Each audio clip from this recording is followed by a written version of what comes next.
Baik, bismillahirrahmanirrahim. Assalamualaikum warahmatullahi wabarakatuh. Kenalkan, nama saya Muhammad Imamuddin dengan nomor induk mahasiswa 1231040020. Baik, kali ini saya akan menjelaskan hasil resume saya mengenai tentang suluk, pengertian suluk, yang dimana mata kuliah ini yakni tafsir sofistik. Di sini saya akan menjelaskan hasil PPT saya mengenai suluk tersebut. Suluk adalah sebuah praktek spiritual umat muslim agama Islam supaya untuk mencapai kedudukannya kepada Allah Subhanahu wa taala. Jadi suluk adalah sebuah jalan atau sebuah metode untuk pengembangan praktek spiritualisme agama Islam. Suluk.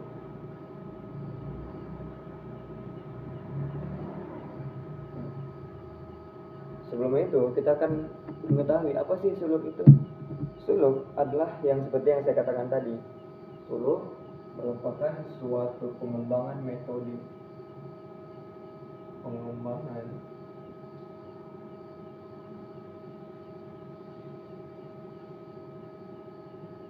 umat Islam atau masing-masing individu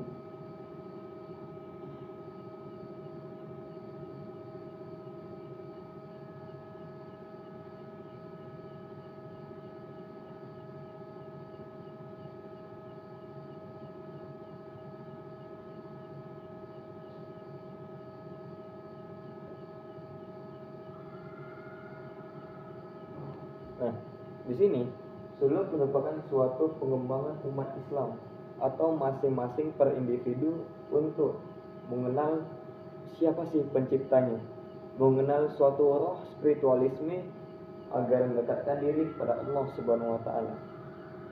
Baik, kita next kan.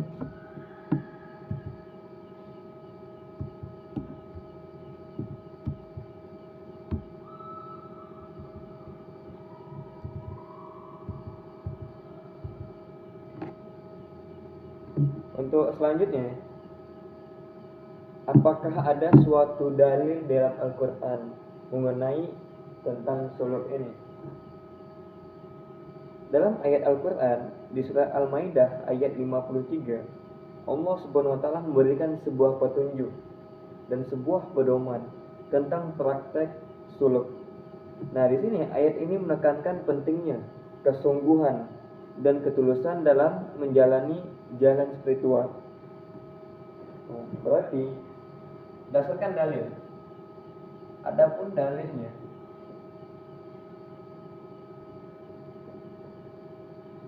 yakni di surat Al-Maidah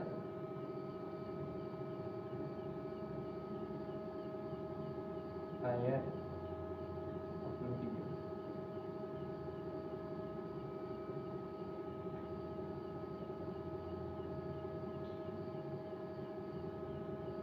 Adapun dalil tentang mengenai suluk ini yakni di Quran surat Al-Maidah ayat 53. Dalam Quran surat Al-Maidah ayat 53 ini menunjukkan tentang komitmen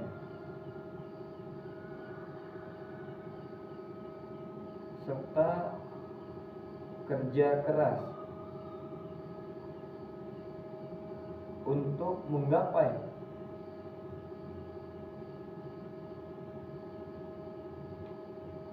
suatu amat Allah Subhanahu wa taala. Nah, adapun suatu rangkuman di dalam Quran surat Al-Maidah ayat 53 yakni tentang bagaimana cara kita berkomitmen kerja keras agar bisa menggapai suatu rahmat Allah Subhanahu wa taala. Nah, dalam hal ini menjelaskan mengenai adalah suluk merupakan suatu perjalanan rohani yang membutuhkan suatu komitmen dan keteguhan hati. Nah, ayat Al-Maidah, Quran surah Al-Maidah ayat 53 menunjukkan suatu keyakinan serta penampilan luar biasa kita. Namun fokus pada transformasi diri yang mendalam. Nah, apa sih yang dimaksud dengan komitmen tadi? Mengapa seorang umat muslim atau masing-masing individu itu harus komitmen agar bisa mengembangkan untuk mengenal Allah Subhanahu wa taala? Nah, salah satu contohnya ialah mengenai tentang bagaimana kerja kita sungguh-sungguh agar bisa mendapat rahmat Allah Subhanahu wa taala. Sehingga dalil tentang suluk yakni surat Al-Maidah ayat 53. Next, kita next.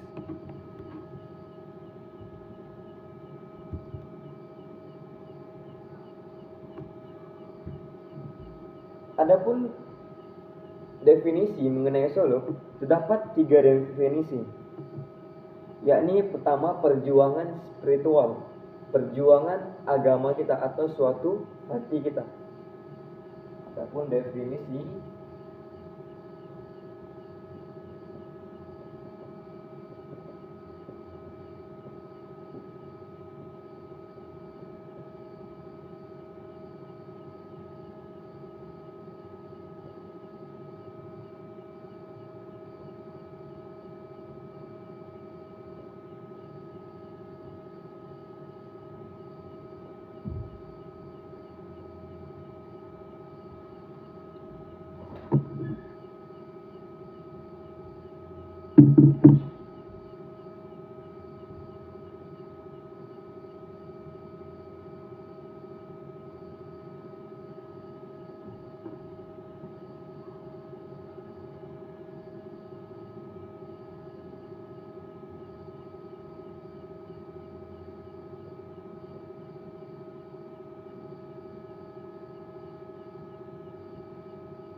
Nah, di sini untuk definisi suluk atau definisi agar kita bisa jalan mengenal Allah Subhanahu wa taala, yakni melalui beberapa definisi. Yang pertama yakni adanya perjuangan spiritual. Nah, melalui perjuangan spiritual ini, dengan kita rajin ibadah, rajin zikir, rajin sholat, berpuasa, maka kita akan mendapatkan suatu perjalanan rohani. Dari perjuangan spiritual ke perjalanan rohani. Sehingga ketika setelah kita mengembangkan diri kita hanya untuk Allah Subhanahu wa taala, maka kita akan mendapatkan suatu rohaniah yang bagus. Setelah mendapatkan suatu perjalanan rohani, maka kita akan menuju ke pengembangan diri. Sehingga ada suatu motivasi yang mengatakan bahwasannya perbaikilah sholatmu, maka kesuksesan akan datang kepadamu. Nah, di sini terdapat bahwasannya perjalanan rohani tersebut mengembangkan pada diri. Ketika perjuangan spiritual, kita setelah sholat, setelah melaksanakan suatu hal ibadah kepada Allah Subhanahu wa taala, maka menuju ke pengembangan diri. Suatu hal diri kita akan bagus. Apapun itu semua akan bagus ketika kita sudah mengenal Allah Subhanahu wa taala. Oke, next.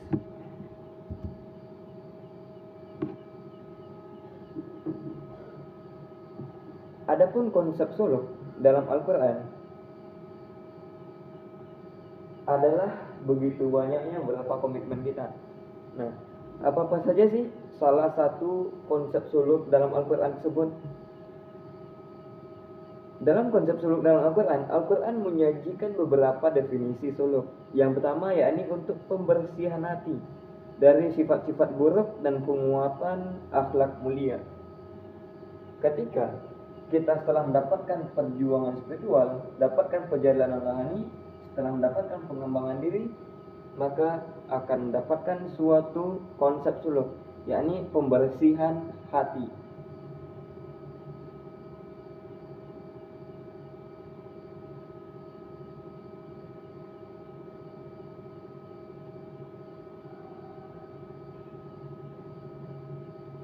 Pembersihan hati. Pembersihan hati ini bertujuan untuk menghapus segala akhlak buruk kita. Nah, suluk itu bertujuan untuk membersihkan hati kita. Ketika kita mendapatkan suatu akhlak buruk, dapatkan suatu hal-hal yang buruk atau berzina, berbuat maksiat. Di sinilah fungsinya suluk, mendekatkan diri kepada Allah Subhanahu wa taala, suatu jalannya. Sehingga akhlak yang buruk tadi akan menjadi pembersihan hati. Hati kita menjadi suci ketika mengenal Allah Subhanahu wa taala. Yang kedua, yakni ada peningkatan ketakwaan dan kedekatan dengan Allah Subhanahu wa taala. Ya, seperti halnya ketika kita perjuangan spiritual untuk menghadap Allah Subhanahu wa taala, mengenal Allah Subhanahu wa taala, maka adanya suatu pendekatan diri kita, suatu penyatuan bahwasanya Allah Subhanahu wa taala itu dekat dengan kita. Nah, disinilah fungsinya salah satu konsep suluk tersebut. Yang ketiga adalah pencapaian spiritualitas yang tinggi melalui ibadah, zikir, dan kontemplasi.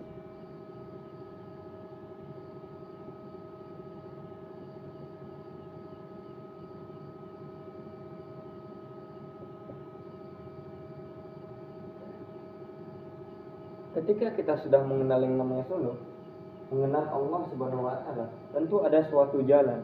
Ketika kita sudah mendapatkan jalan tersebut, maka akan mendapatkan yang namanya perjalanan yang luar biasa. Nah, adapun perjalanannya yakni melalui ibadah, zikir, sholat, puasa, sehingga mendapatkan suatu pencapaian, yakni dengan pembersihan hati dan mengenal Allah Subhanahu wa taala.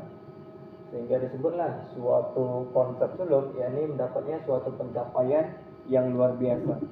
Nah, dari mana dalil dalam hal suluk ini? Dalil dalam konsep dalam Al-Quran mengenai suluk ini kembali lagi di Quran surat Al-Maidah ayat 53. Dalam Quran surat Al-Maidah ayat 53 mengatakan, A'udzubillahi minasyaitonirrajim, Bismillahirrahmanirrahim. Ya ayyuhalladzina amanu taqullaha wabtaghu ilaihil wasilah wajahidu fi sabilillah la'allakum tuflihun. Nah, yang memiliki arti, wahai orang-orang yang beriman, bertakwalah kalian kepada Allah dan carilah wasilah kepada Allah, serta berjihadlah kalian di jalan Allah agar kalian beruntung. Dalam suatu tafsir yang lain, dalam kata berjihadlah,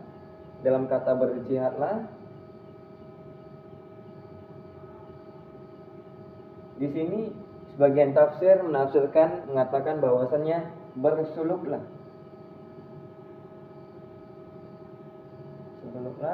agar kamu mendapatkan suatu keberuntungan. Nah, keberuntungannya ini apa? Keberuntungannya yakni mencapai suatu pencapaian yang luar biasa dalam suluk. Nah, dalilnya yakni di dalam Quran surah Al-Maidah ayat 53, berjihadlah kepada Allah Subhanahu wa taala atau bersuluklah kepada Allah Subhanahu wa taala. Baik, kita next.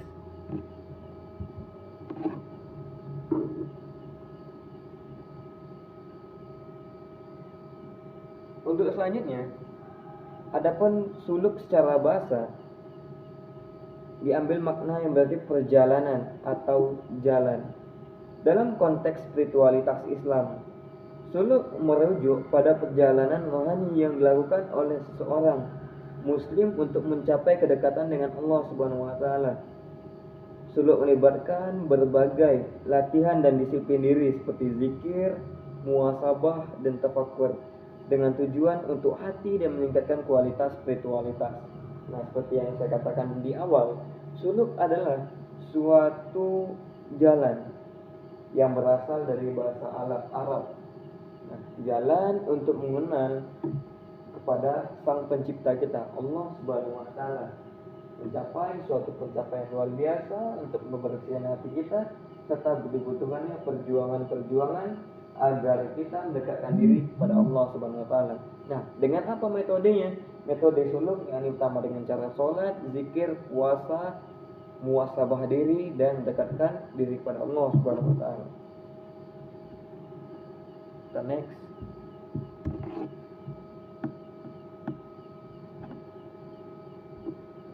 Adapun tujuan suluk berdasarkan Al-Quran, yang pertama adalah untuk kedekatan dengan Allah Subhanahu wa taala. Berdasarkan dari Quran surah Al-Maidah ayat 53, berjihadlah, dalam tafsir yang lain yakni bersuluklah. Ketika kita sudah mendapatkan suluk, setelah mendekatkan jalan kita kepada Allah Subhanahu wa taala, maka kita akan mengenal yang namanya Allah Rabbi. Allah lah satu-satunya Tuhan yang patut disembah. Sehingga masing-masing individu Islam, individu diri sendiri, mendekatkan diri kepada Allah Subhanahu wa taala. Yang kedua yakni untuk pembersih jiwa. Nah, seperti yang saya katakan di definisi tadi, definisi suluk, yakni untuk pembersihan hati. Maka suluk dalam Al-Quran merujuk di Quran surah Al-Maidah ayat 53. Suluk yakni untuk pembersihan jiwa, membersihkan jiwa-jiwa kita yang kotor, jiwa-jiwa kita yang fasik, sehingga jiwa kita yang kotor tadi digantikan dengan hati yang bersih atau jiwa yang bersih. Yang ketiga ialah meningkatkan kualitas ibadah kita. Nah, ketika kita sudah mengenal Allah Subhanahu wa taala, sudah mengetahui cara atau metode jalan yang mengenal Allah Subhanahu wa taala, otomatis perjalanan spiritualitas kita, perjalanan rohani kita itu bisa untuk mendekatkan diri kepada Allah Subhanahu wa taala sehingga meningkatkan kualitas ibadah. Nah, kenapa meningkatkan kualitas ibadah? Karena kan jalan ya seperti yang tadi saya katakan, suluk adalah suatu jalan. Nah, di sini jalan untuk mengenal Allah Subhanahu wa taala yakni dengan ibadah. Baik, kita next.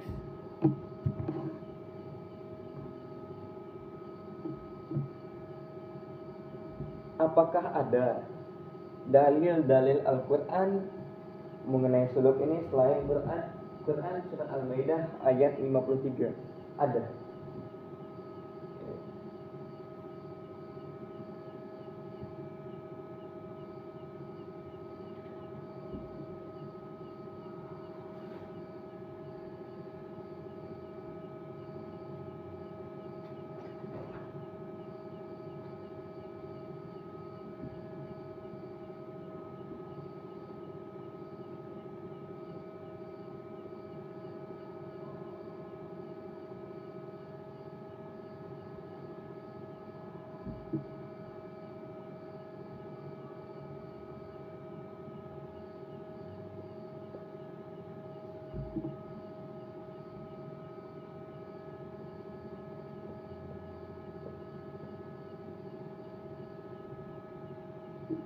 Selain Quran surah Al-Maidah ayat 53, ayat mengenai suluk yang lainnya yakni di Quran surah Al-Fajr ayat 27 dan 28, yakni yang artinya wahai jiwa yang tenang, wahai suatu individu yang tenang, kembalilah kepada Tuhanmu dengan ridho dan diridhoi. Nah, di sini dalam tafsir mengatakan bahwasanya kembalilah kepada Tuhanmu. Nah, dengan metode apa kembalinya? Yakni dengan kembali metode mengenal Allah Subhanahu wa taala. Nah, sehingga dikatakan kembalilah kepada Tuhanmu. Dalam surat yang lain, yakni dalam Quran surah Al-Kahfi ayat 11 sampai 14 dalam artian, maka kami tutup telinga mereka dalam gua itu selama bertahun-tahun. Kemudian kami bangunkan mereka supaya kami mengetahui manakah di antara dua golongan itu yang lebih tepat dalam menghitung berapa lama mereka tinggal. Nah, di sini menjelaskan bagaimana suatu perjuangan spiritualisme menuju ke perjalanan rohani, ke pengembangan diri untuk mengenal Allah Subhanahu wa taala. Sehingga Quran dalil yang lain mengenai suluk yakni ada di Quran surah Al-Kahfi ayat 11 sampai 14. Oke, kita next.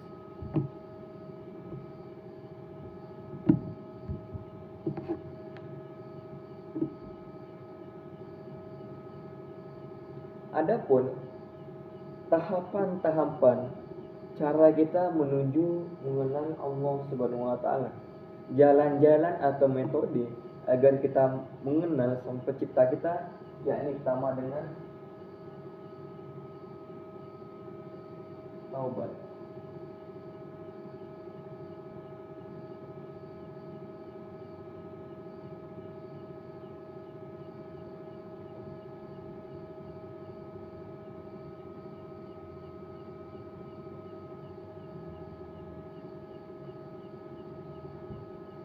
jalan atau metode agar kita bisa mengenal Allah Subhanahu wa taala, yang pertama yakni dengan taubat.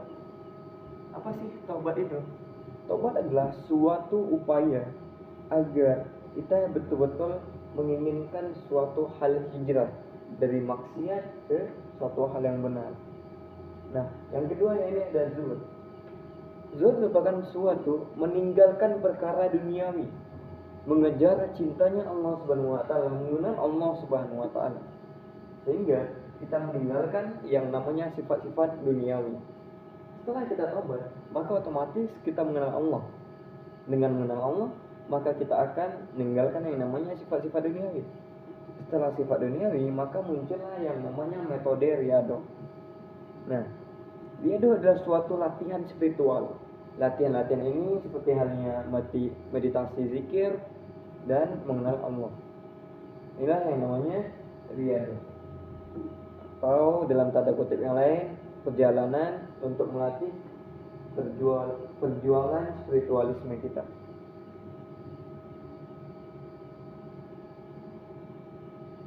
Baik, kita next.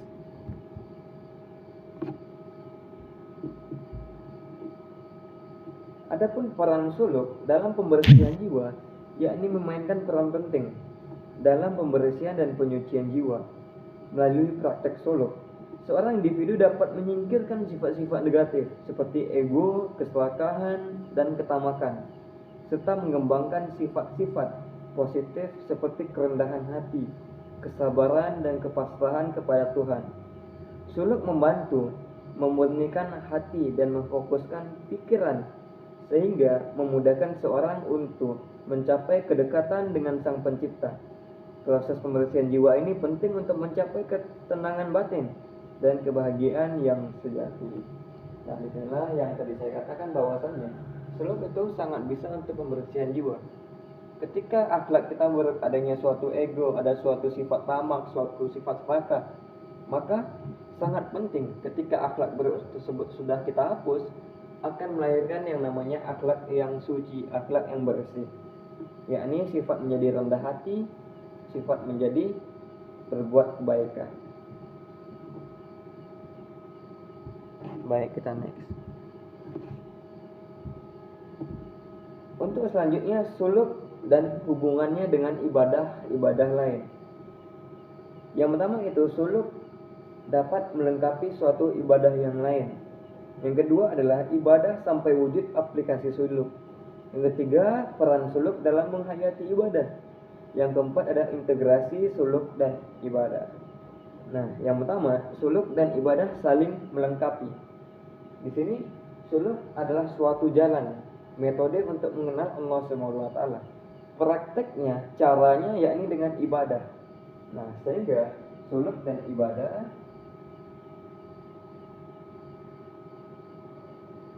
itu saling melengkapi. Yang kedua yaitu ada ibadah sebagai wujud aplikasi suluk. Nah, nyambung ke pertama tadi, suluk dan ibadah saling melengkapi. Nah, di sini ibadah merupakan suatu aplikasi dalam hal metode suluk. Yang ketiga adalah adanya peran suluk dalam menghayati ibadah. Ketika kita menghadapi sholat, menghadapi suatu hal musibah, contohnya. Nah, dengan adanya suatu hati yang bersih, suatu hati ketika mendapatkan musibah, oh ini merupakan suatu ujian dari Allah Subhanahu wa taala. Oh ini merupakan suatu hal dari Allah Subhanahu wa taala, sehingga kita ikhlas bahwasannya semuanya itu dari Allah. Nah, di sini merupakan yang namanya aplikasi tadi, dan juga sebagai peran suluk dalam menghayati ibadah. Baik, kita next.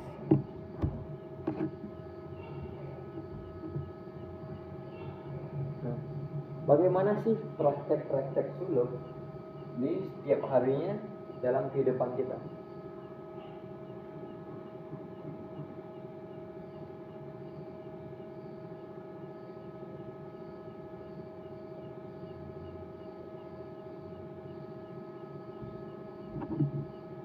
Praktek suluk utama itu ada muhasabah diri. Muhasabah adalah suatu praktek untuk memulai memperbanyak introspeksi diri kita. Muhasabah merupakan suatu hal sejauh mana sih diri kita mengenal Allah Subhanahu wa taala. Sehingga dalam praktek keseharian tersebut kita diharuskannya muhasabah diri. Apakah kita sudah mengenal Allah Subhanahu wa taala ataukah belum? Sehingga diharuskannya muhasabah. Yang kedua ini adalah adanya mendalami Al-Qur'an.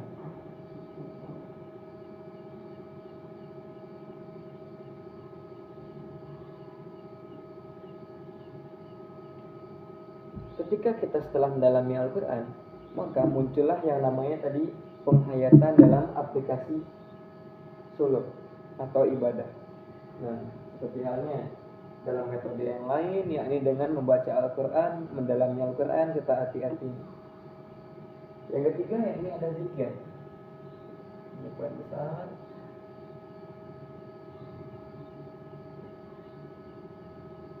Yang ketiga ada zikir. Yang keempat ada interaksi sosial, yakni hablum minanas wa hablum minallah. Ketika kita setelah kebersihan hati, meningkatkan kualitas keimanan kita dengan Allah Subhanahu wa taala, otomatis interaksi sosial kita akan bagus. Oke, kita next.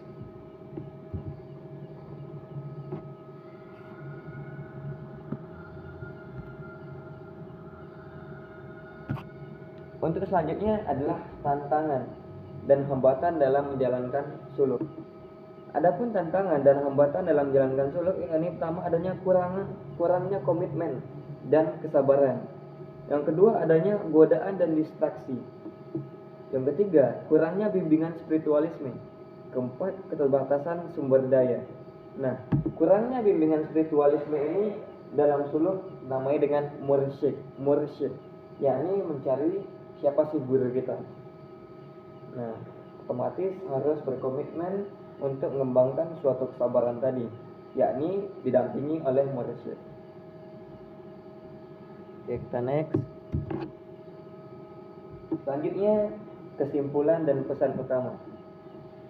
Suluk berasal atau berakar dalam ajaran Al-Quran. Nah, kesimpulannya apa?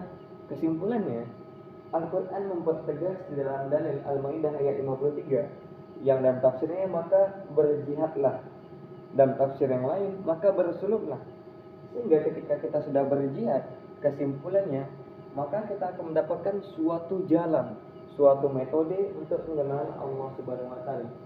Sehingga kesimpulannya yakni dengan kita mendalami suluk, pada hakikatnya kita akan mengenal Allah Subhanahu wa taala berdasarkan dari Quran Surat Al-Maidah ayat 53 dengan mencapai suatu metode praktiknya, baik itu muhasabah, mendalami Al-Quran, zikir, serta interaksi sosial. Ketika itu semua setelah kita dapatkan, maka adanya suatu pencapaian yang luar biasa. Nah, pencapaian luar biasa dikatakan lagi di Al-Maidah ayat 53, maka kamu akan mendapatkan suatu keberuntungan. Inilah yang namanya pencapaian luar biasa setelah mengenal Allah Subhanahu wa taala. Itu semua tidak akan bisa tanpa adanya kerja keras, tanpa adanya komitmen untuk menggapai suatu rahmat Allah Subhanahu wa taala. Sehingga komitmen tersebut dalami lagi dengan perjuangan spiritual serta perjalanan rohani. Ketika kita setelah mendapatkan perjalanan rohani, maka adanya pengembangan diri kita masing-masing individu. Sehingga ketika setelah mendapatkan pengembangan diri individu, kita mendapatkan yang namanya hati yang bersih untuk mendekatkan jiwa kepada Allah Subhanahu wa taala. Baik, mungkin sekian dari saya penjelasan mengenai suluk dan juga tentang tafsir dalam Quran Surat Al-Maidah ayat 53, yakni mengenai komitmen kerja keras untuk mendapatkan suatu rahmat Allah Subhanahu wa taala. Berjihadlah, bersuluklah kamu agar cara metode jalan-jalan yang tadi, yakni dengan praktek, muhasabah diri dan zikir. Mungkin lazam ini, wabillahi taufiq wal hidayah. Assalamualaikum warahmatullahi wabarakatuh.